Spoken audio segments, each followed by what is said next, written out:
यकम मुहर्रम को जब उम्र फारूक का विशाल हुआ तो बेटे से कहने लगे, अम्मा आयशा से जाके कहो मेरा भी नबी पाक के रोजे में दफन होने को दिल करता है।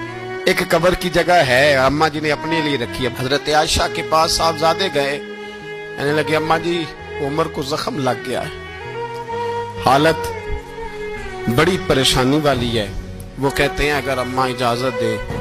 सैयद आयशा रो पड़ी, फरमाने लगी को अपनी कब्र की जगह तो नहीं ना किसी को देता।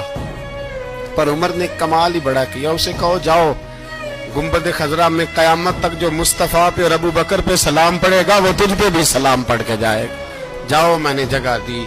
आला हजरत फाजिल बरेलवी रहमतुल्लाह अलैह फरमाते हैं वो उमर जिसके आदा पे शायदा शकर, उस खुदा दोस्त हजरत पे लाखों सलाम। आप यकीन करें मिंबर पे बैठा हूं, हजरत उमर का जब नाम लेता हूं तो मेरे वजूद के रोंगटे खड़े हो जाते हैं।